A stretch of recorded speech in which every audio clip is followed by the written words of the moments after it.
I'm going to screw up the whole program now, just moving this. You see?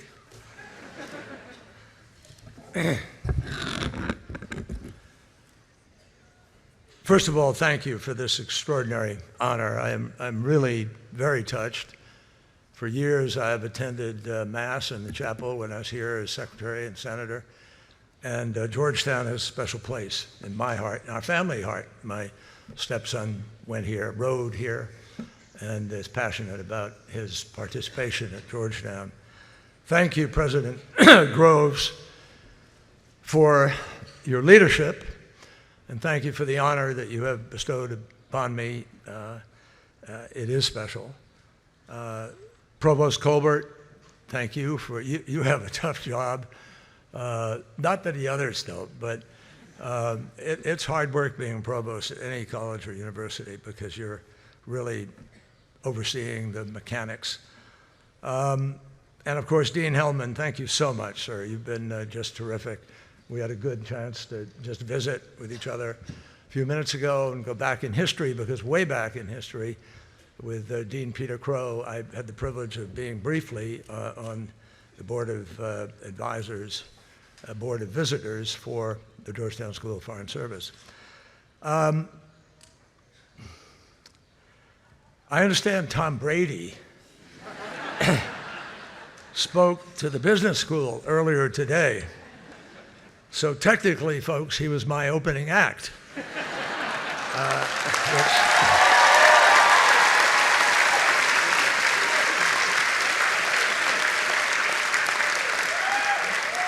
Which feels really appropriate, because between us, we have 7 Super Bowl rings.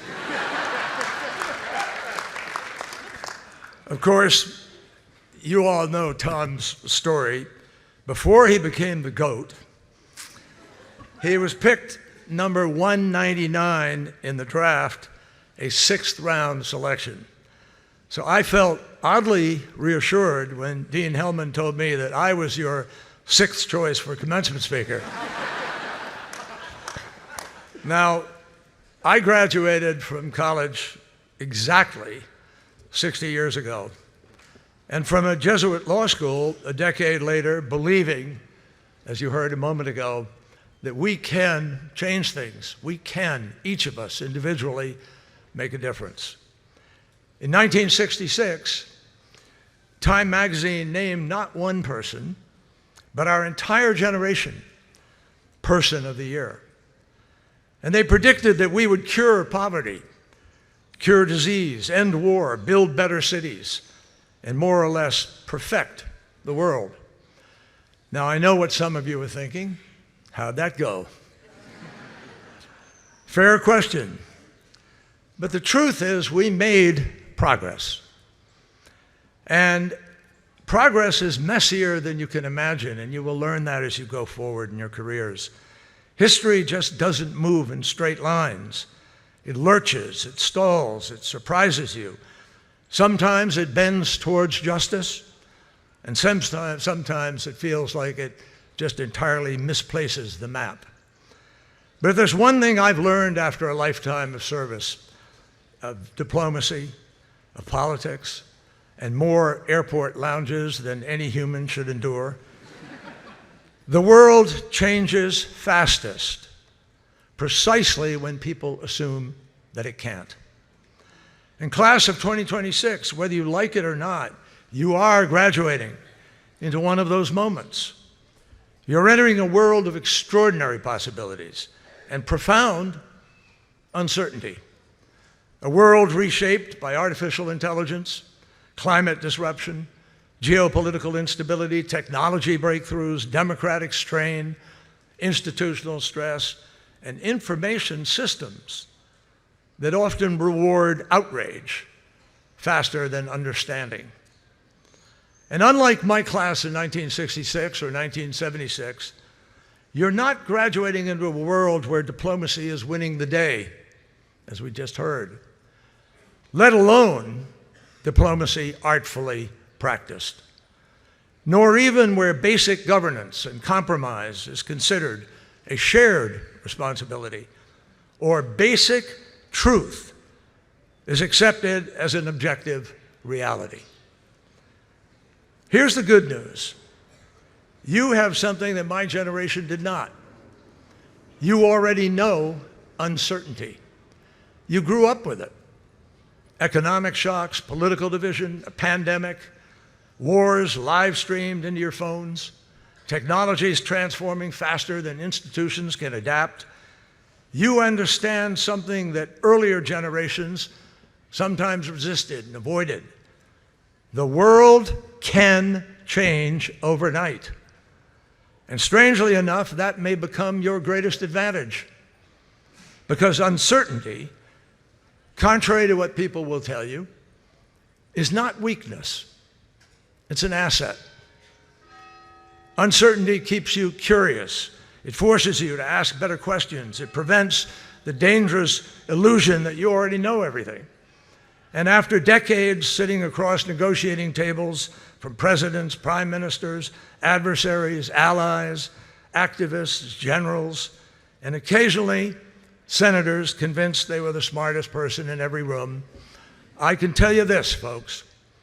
The people most certain they are right are often the least capable of solving problems. And my friends, the world has enough certainty today, particularly from people who are certainly wrong.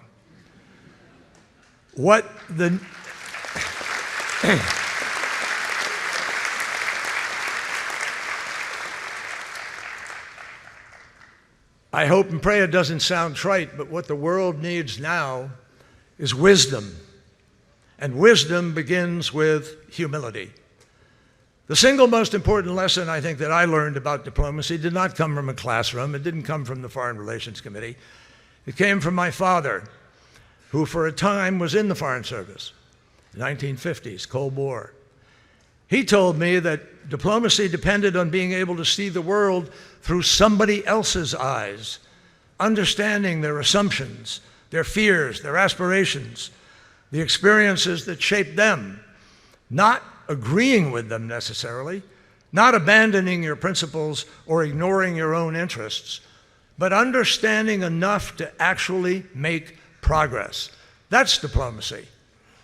It's a lived lesson that I found in my 31-year journey with a frequent opponent and a sparring partner, but also an unlikely but equally frequent ally. John McCain, senator, now deceased. He and I met.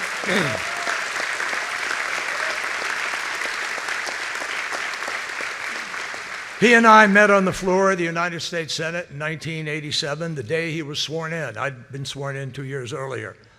And we had opposite views about the war in which we both served. And the frosty residuals of those differences remained for these two young senators. We were, it seemed, resigned still to be fighting a war over the war here at home.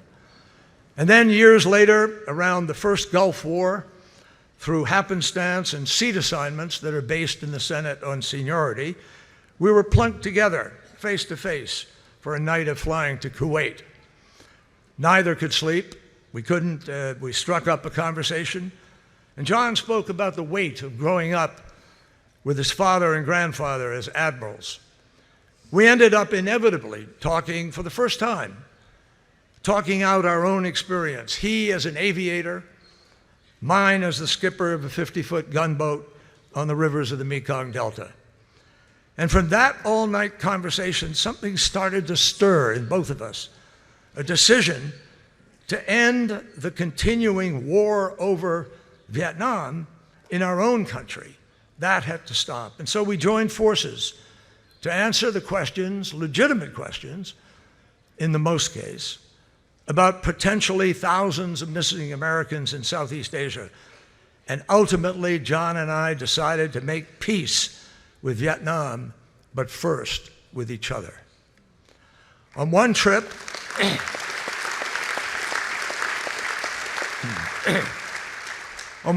we stood, the two of us, alone, literally in the very prison cell in the Hanoi Hilton in which John spent years of his life. How unlikely it was that this would be the place, the spot, the land on which John McCain and John Kerry literally stood on common ground. The battlefields of Asia, my friends, divided us as young people, but a cause much bigger than ourselves bridged the divide between a POW and a protester, because we knew somehow people have to come together. That lesson matters now more than ever.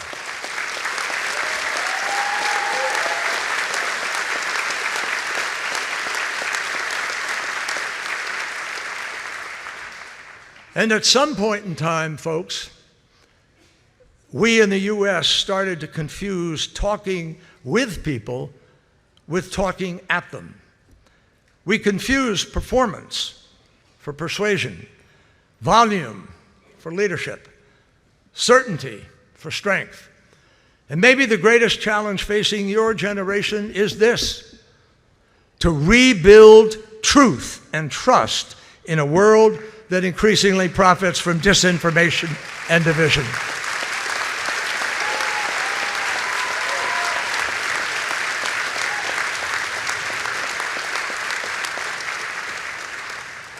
And my friend, that will not happen online alone. Diplomacy is still at its core profoundly human. It happens face to face, in difficult conversations, in moments when listening matters more than winning. Some of the most consequential breakthroughs that I've witnessed in negotiations on the Iran nuclear agreement, Paris Agreement, Dubai, Syria, getting weapons out of Syria, they all happened in the side rooms. They didn't happen under the bright lights or in front of the cameras. Late at night, when people finally stopped performing and started listening, when someone asked one more question, stayed 10 more minutes, decided understanding mattered more than scoring points. And some of the most important decisions that you all will make will seem ordinary in the moment, but in fact, they may be historic. And history, we know, rarely announces itself. Some of the moments that change everything is that the change really never feels historic as you're working on it, but suddenly, boom, it can explode in this remarkable burst of elation and happiness at ending a war, or genuinely improving people's lives. Usually these decisions can be seen and felt as very small. What matters, though, is quiet persistence, the choice to show up, the choice to listen, the choice to stay engaged when cynicism feels easier. Because cynicism, despite its reputation, is not wisdom. Cynicism is surrender dressed up as sophistication. And you do not have the luxury of surrender. None of us do. Not now, not ever. Now.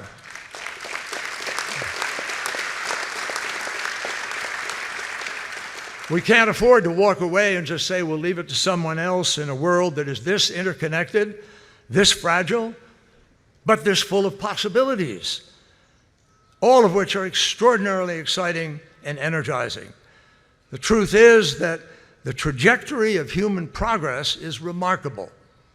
My generation didn't achieve everything that Time magazine prognosticated, obviously, but in the 60 years after we graduated, global life expectancy rose from 52 years to more than 73. Extreme poverty fell from over 40% of humanity to under 10%. Childhood mortality dropped by more than a half. Diseases that terrified entire generations and ravaged whole continents, polio, smallpox, HIV, they were beaten back by science, by medicine, and by international cooperation. Now, at this moment, you do inherit a world where breakthroughs are therefore accelerating. The price of solar power has fallen 90% in a generation. Clean energy broadly is the cheapest energy in history. AI is now being used to deliver new materials, map proteins, speed up drug development. The list is long and getting longer by the day. For all the headlines about division and instability, more human beings today can read, connect, travel, and contribute their talents than at any moment in human history. So,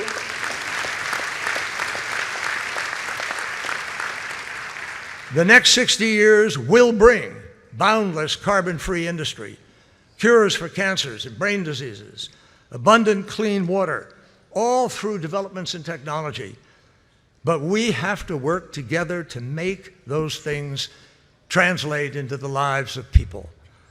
If you study the long arc carefully, the evidence is overwhelming. When human beings invest in knowledge, science, governance, and cooperation, we solve problems that once looked impossible. And most critical of all, none of our biggest problems are without solutions. Now, not climate change, not conflict, not poverty, not democratic decline, but all of these solutions do require something increasingly rare. People who refuse to give in to the fiction that 2 and 2 somehow equals 5. People committed to truth who understand, as Senator Daniel Patrick Moynihan said, we're all entitled to our own opinion, but no one is entitled to their own facts. Solutions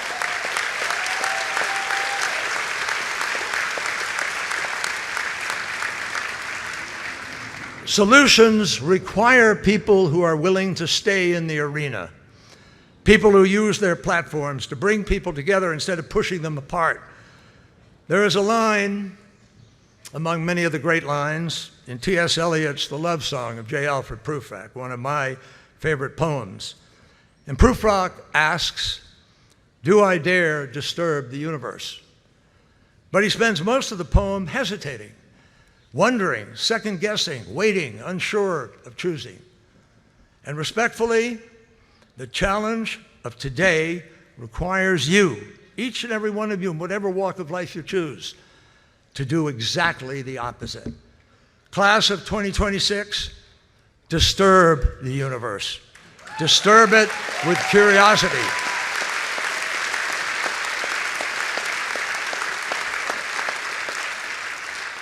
Disturb it with curiosity, disturb it with courage, disturb it by refusing easy cynicism, by demanding truth as everyone's bottom line, by asking better questions, by crossing boundaries that others are afraid to cross, by believing complicated problems are still solvable, and by remembering that progress, however imperfect, has always belonged to the people willing to fight for it. We all know the story, I think we do, from Philadelphia, when late at night after the Constitutional Convention closed, when Benjamin Franklin walked out down the steps of Constitution Hall, and a crowd was out there, and a woman shouted, "Dr. Franklin, what do we have? A monarchy or a republic?" And he answered the crowd, "A republic, if you can keep it." I offer you a small update for 2026.